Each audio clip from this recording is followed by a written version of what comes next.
Middle ఈస్ట్లో మధ్యప్రాచ్యంలో సంఘర్షణలు ఆగట్లేదు. రీసెంట్గా ఇజ్రాయెల్ సిరియా క్యాపిటల్ డమాస్కస్ మీద అటాక్ చేసింది. ముఖ్యంగా వాళ్ళ డిఫెన్స్ బిల్డింగ్ కావచ్చు, military head quarters, presidential palace దగ్గరలో ఉన్న ప్లేసెస్ ఇవన్నీ కూడా అటాక్ చేసింది. అంతేకాదు ఇజ్రాయెల్ సౌత్ సిరియా, సువాడా ప్రొవిన్స్ ఇవన్నీ కూడా అటాక్ చేసింది.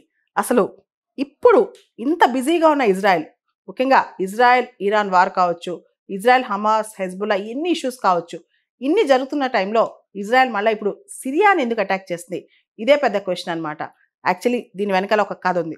అసలు సిరియా అనేది గత సంవత్సరం వరకు కూడా మనకు తెలుసు బషర్ అల్ అసద్ ప్రభుత్వం. అక్కడ షియా ఆల్వైట్ కమ్యూనిటీ ఉండేది. ఇప్పుడు సున్నీ డామినేషన్ ఎక్కువైపోయింది అక్కడ.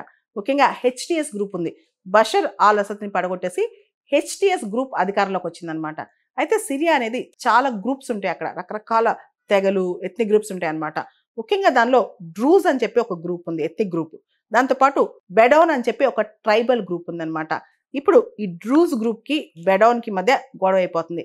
ఈ డ్రూజ్ గ్రూప్ అనేవాళ్ళు అంటే ఎవరైతే డ్రూజ్ ఉన్నారో వాళ్ళ జనాభా దాదాపు 500,000 ఉంటుందన్నమాట 3 దేశాల్లో, లెబనాన్, సిరియా, ఇజ్రాయెల్. ఇజ్రాయెల్లో డ్రూజ్ ఉన్నారు, సిరియాలో ఉన్నారు, లెబనాన్ ఉన్నారు. అసలు ఈ డ్రూజ్ అనేది ఒక అబ్రహామిక్ రిలీజియన్ అనమాట. వాళ్ళు రీఇన్కార్నేషన్ అంటే పునర్జన్మ మరియు దేవుడు ఒక్కడే అని నమ్ముతారనమాట. ఇది ఒక అబ్రహామిక్ రిలీజన్ డ్రూజ్ అనేది. సో ఇజ్రాయెల్లో డ్రూజ్ ఉన్నారు, సిరియాలో ఉన్నారు, లెబనాన్లో ఉన్నారు. అయితే ఈ డ్రూజ్కి అండ్ సిరియాలో ఉన్న ట్రైబల్ గ్రూప్ బిడౌన్కి మధ్య బాగా గొడవలు స్టార్ట్ అయ్యాయి అనమాట. ఒకళ్ళొకళ్ళు కిడ్నాప్ చేసుకోవడం, కొట్టుకోవటం, బాగా ఫైటింగ్స్ బ్రేక్ అయ్యాయి. ఈ మొత్తం ఫైటింగ్స్లో సిరియాలో ఉన్న ప్రస్తుతం ఉన్న హెచ్టిఎస్ ప్రభుత్వం బిడౌన్ ట్రైబ్కి సపోర్ట్ చేస్తుంది.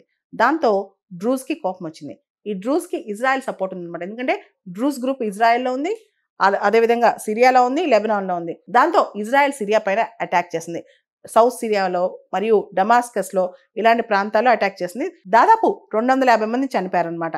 అయితే డ్రూజ్ పీపుల్కి ఏదైతే డ్రూజ్ గ్రూప్ ఉందో వాళ్ళకి సిరియా గవర్నమెంట్ ఎందుకు సపోర్ట్ చేయట్లేదంటే డ్రూజ్కి సిరియాలో కంప్లీట్గా జాయిన్ అవ్వడం ఇష్టం లేదనమాట. అయితే డ్రూజ్ గ్రూప్స్ దగ్గర ఆర్మ్స్, వెపన్స్ అన్నీ ఉన్నాయి.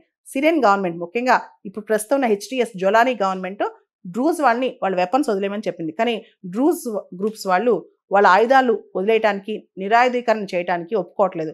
దాంతోపాటు సిరియన్ గవర్నమెంట్ యొక్క సార్వభౌమ అధికారం కింద కూడా మేము రావని చెప్తున్నారనమాట.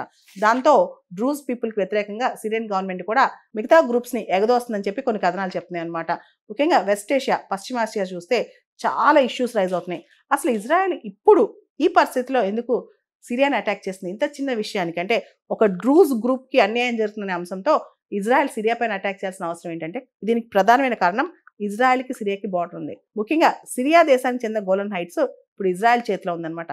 ఆ చుట్టుపక్కల ప్రాంతాల్లో కంట్రోల్ ప్రాబల్యం, ఇంటర్నేషనల్ రికగ్నిషన్ గోలన్ హైట్స్కి ఇజ్రాయెల్ది అని చెప్పి ఇంటర్నేషనల్ రికగ్నిషన్ కోసం ఇజ్రాయెల్ ప్రయత్నం చేస్తుందని చెప్పి కూడా అంటున్నారనమాట. ముఖ్యంగా వెస్ట్ ఏషియాలో చాలా ప్రాంతాల్లో కాన్ఫ్లిక్ట్ జోన్స్ తయారయ్యాయి. గత 6 నెలలుగా కాస్త కాముగా ఉన్న సిరియాలో కూడా ఇప్పుడు మళ్ళా అనిశ్చితి, ఫ్రెజిలిటీ స్టార్ట్ అయింది.